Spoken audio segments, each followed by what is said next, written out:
Bonjour! Aujourd'hui, je vous emmène faire un tour à Sienne au XIVe siècle. Sienne, c'est où?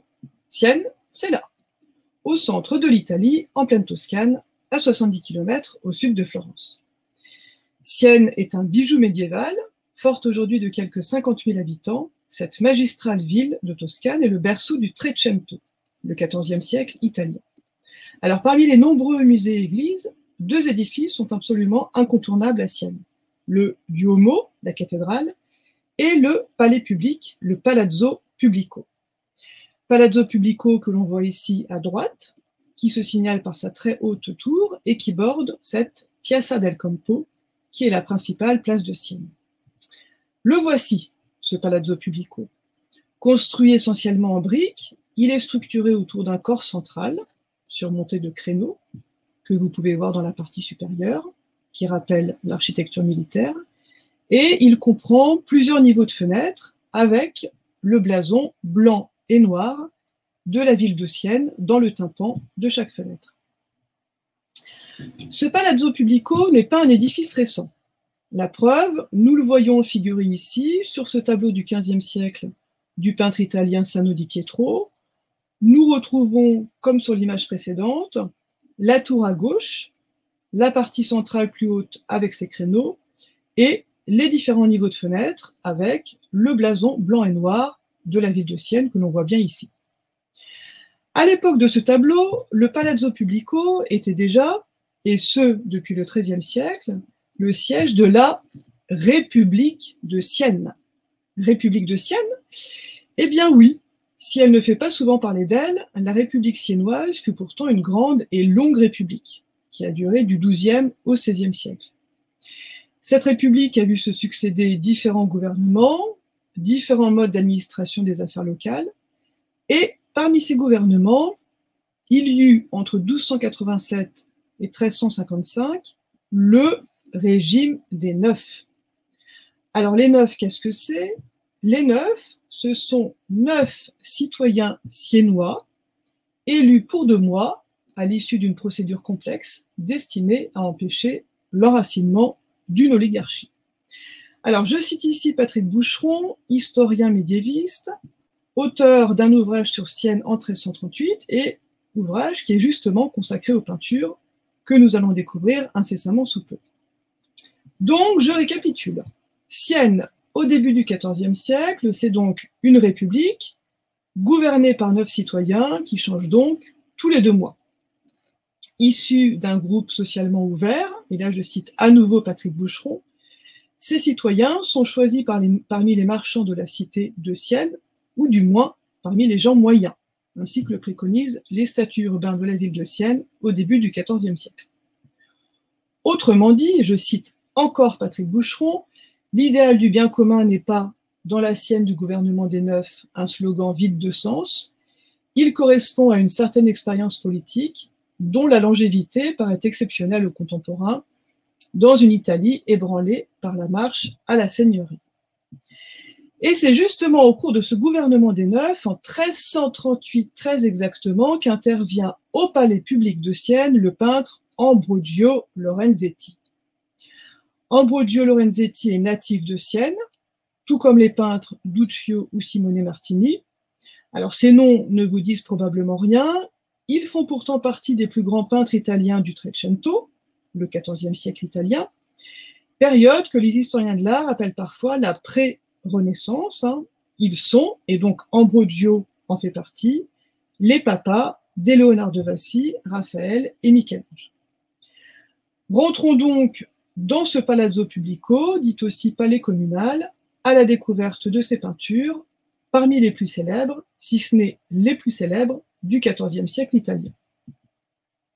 Nous voici au premier étage de ce palais communal de Sienne, dans la bien nommée salle des Neufs, autrement appelée salle de la paix. Et comme vous pouvez le remarquer, cette salle des Neufs est couverte de peintures. Tout le monde, en parlant de ces fresques, tout le monde, en parlant de ces peintures, parle justement de fresques. En réalité, et c'est important de le préciser, il ne s'agit justement pas de fresques, mais de peintures murales faites avec la technique dite de la tempera. Alors, quelle différence me direz-vous? La fresque est un type de peinture murale réalisée avec des pigments posés sur un enduit frais à la chaux. Or, ici, Ambrogio Lorenzetti n'a pas peint sur un mur humide, mais sur un mur sec, en utilisant l'œuf comme liant, technique donc de la tempéra. Et oui, au Moyen-Âge, on utilisait les œufs pour peindre avant de passer à l'huile. Mais revenons à nos peintures. C'est donc dans cette salle des Neufs que se réunissaient les 9 citoyens choisis tous les 2 mois pour administrer les affaires de la cité. Et c'est pour cette salle que les 9 décident de commander au peintre siennois Ambrogio Lorenzetti des peintures murales qu'il réalise en 1338 et 1339. Ces peintures recouvrent 3 murs sur les 4 de la salle des Neufs. Sur le mur nord, à gauche pour vous ici, se trouve une peinture qu'on appelle le Bon Gouvernement. On va voir ensuite évidemment de quoi il s'agit. Et à l'est et à l'ouest, on a 2 murs qui se font face et qui représentent, pour l'un, donc à droite ici pour vous, les effets du bon gouvernement sur la ville et sur la campagne. Voici donc le mur en entier. Et de l'autre côté, donc en face, le mauvais gouvernement avec ses effets sur la ville et sur la campagne. Alors, de quoi s'agit-il exactement? On va détailler évidemment maintenant ces peintures. Commençons par décrire le côté clair de la force, le bon gouvernement. Peint sur le mur nord, ce bon gouvernement est représenté de façon allégorique. Les personnages peints, allégories ou figures réelles, ne sont pas tous de la même taille. On voit qu'il y en a des petits et qu'il y en a des grands.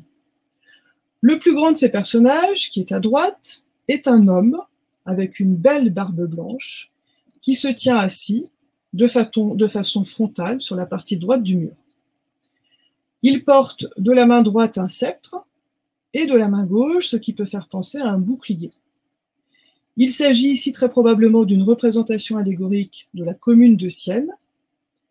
Et à ses pieds, il faut baisser un petit peu le regard, on voit 2 enfants nus qui têtent une louve. Alors voici justement un détail avec ces 2 enfants et la louve que l'on distingue bien.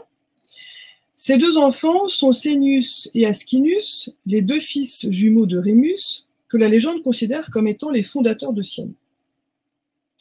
Par ailleurs, le vieillard à la belle barbe blanche est surmonté de 3 figures allégoriques qui semblent flotter dans le ciel.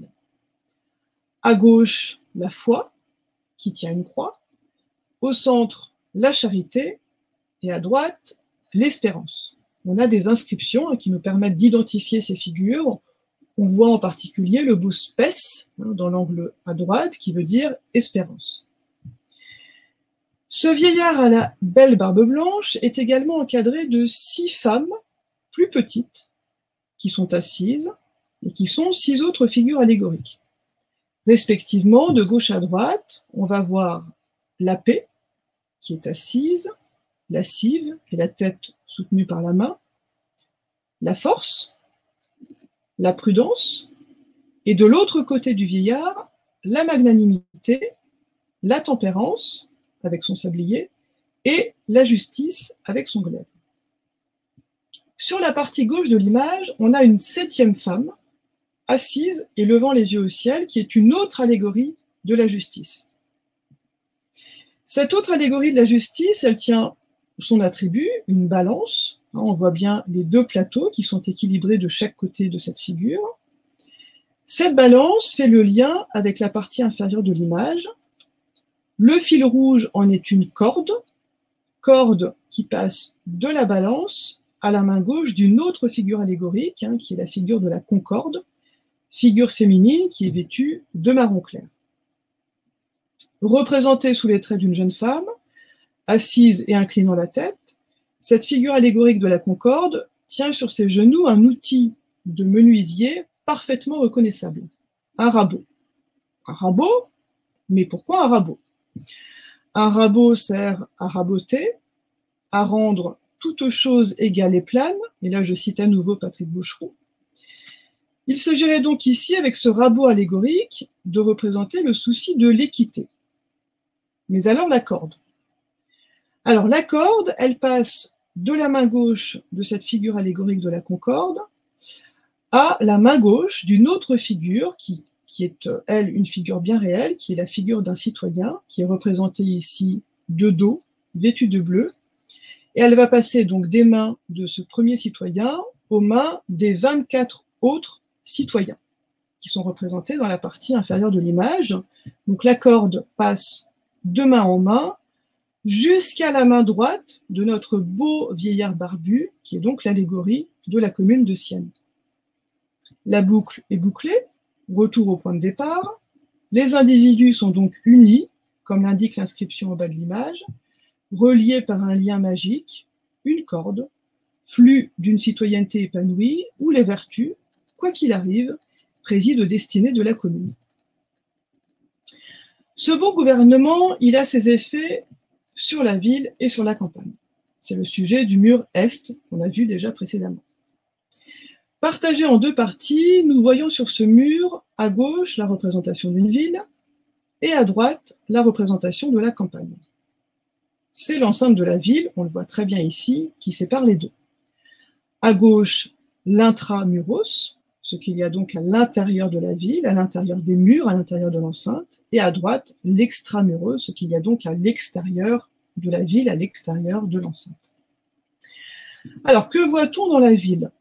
On y voit beaucoup de bâtiments de couleurs différentes. On voit aussi des groupes de personnages affairés à différentes activités.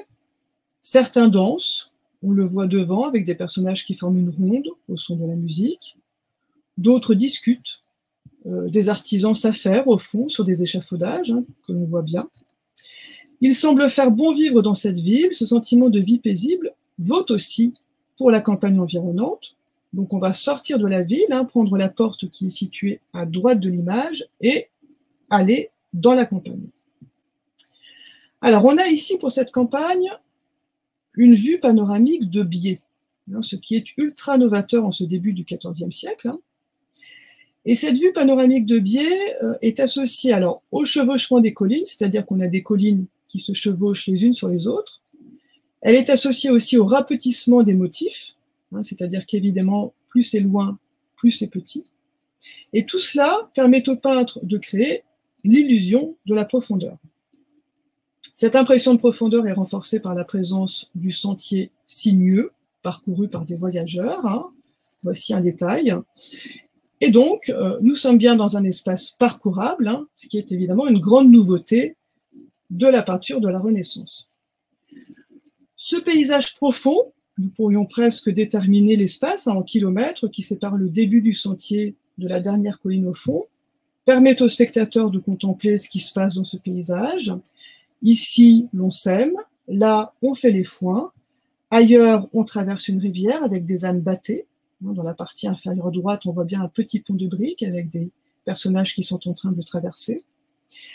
La campagne y est grasse, bien cultivée, arrosée par une rivière serpentante, ponctuée de fermes, de maisons et de villes fortifiées, dans un paysage couleur de blé, vallée fluviale au pied de collines boisées. Le côté clair a son revers.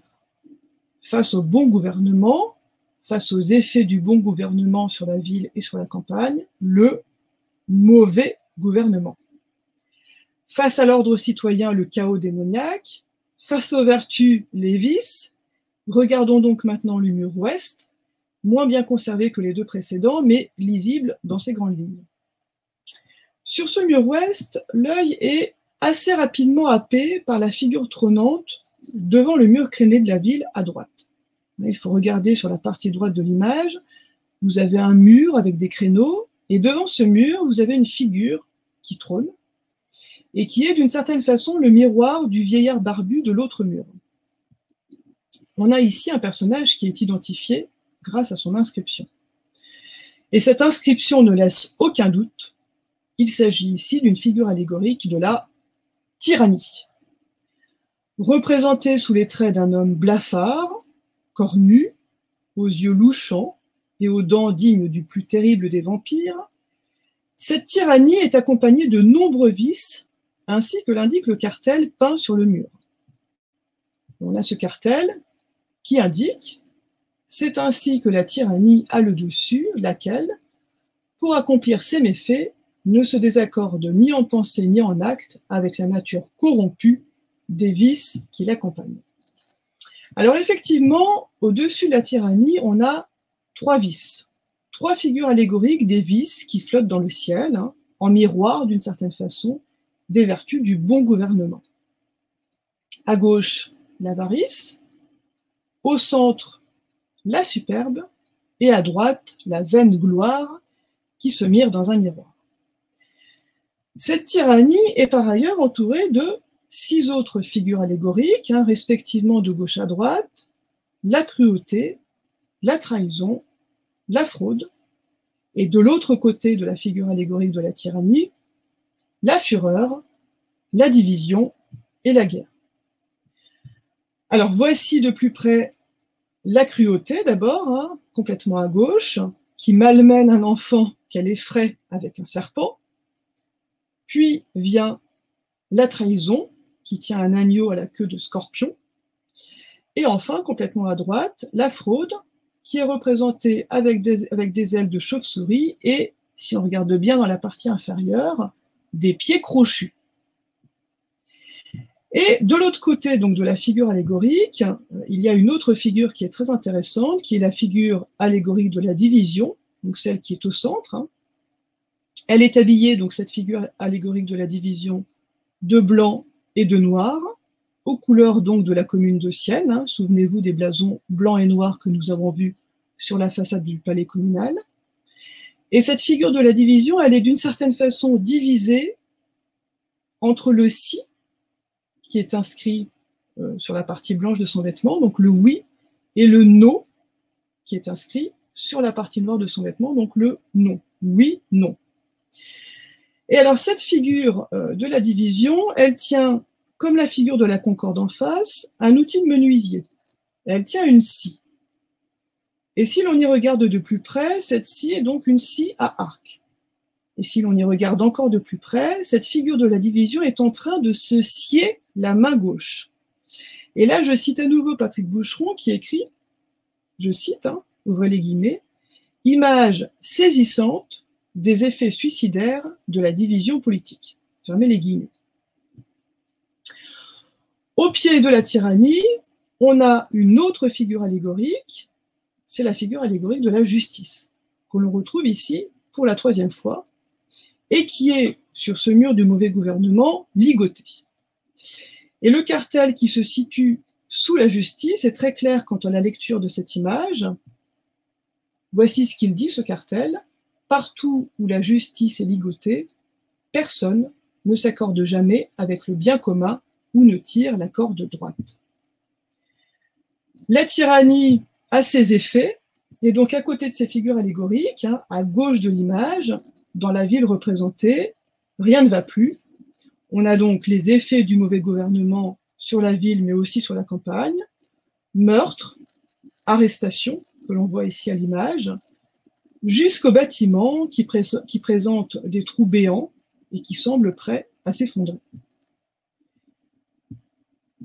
Alors, ces images, elles ont quasiment 700 ans. Ces citoyens, reliés par cette corde qui relie la commune de Sienne à la Concorde et à la justice, sont nos ancêtres. Et 700 ans plus tard, les images de Lorenzetti, produites sous la République de Sienne, nous invitent à nous poser des questions sur nous. Qu'est-ce qu'être citoyenne et citoyen en France en 2024 ? La République française est-elle inspirée des vertus nécessaires à un bon gouvernement ? Nous entendons-nous collectivement sur la définition du bien commun ? La balance est-elle équilibrée ? Avons-nous mis toutes nos chances de notre côté pour qu'ensemble, nous participions à la mise en place du meilleur gouvernement qui soit ? Enfin, dernière question qu'on peut se poser, où est notre corde ? À l'époque des peintures de Lorenzetti, 9 citoyens se succèdent tous les 2 mois au gouvernement communal. La République de Sienne compte alors environ 50 000 habitants. Aujourd'hui, la République française, qui se targue d'être démocratique, voit se succéder 925 élus tous les 5-6 ans. Alors je dis 5-6 ans, puisque pour les députés, ce sont des mandats de 5 ans, et pour les sénateurs, ce sont des mandats de 6 ans. Pour un pays, donc, de 68 millions d'habitants. En France, en 2024, c'est donc un représentant pour 73 500 habitants. À Sienne, en 1338, c'est donc un représentant pour 5 500 habitants. Et puisque cette vidéo s'appuie sur les travaux de Patrick Boucheron, sur les peintures de Lorenzetti, je finirai par une citation extraite de son ouvrage. La fresque d'Ambrogio Lorenzetti présente avec calme et détermination rien moins qu'un programme politique. Un programme d'une audace stupéfiante, puisqu'il proclame ceci qui est, ou devrait être, le chiffre de toute république. Si ce gouvernement est bon, ce n'est ni parce qu'il est inspiré par une lumière divine, ni parce qu'il s'incarne dans les hommes de qualité, ce n'est pas même parce qu'il bénéficie d'une légitimité plus solide, ou de justification plus savante, c'est simplement parce qu'il produit des effets bénéfiques sur chacun, concrets, tangibles, ici et maintenant, que tout le monde peut voir, dont tout le monde bénéficie, et qui sont comme immanents à l'ordre urbain. La République de Sienne disparaît en 1559, englobée dans le Grand-Duché de Toscane, mais les peintures de Lorenzetti, elles, sont immortelles.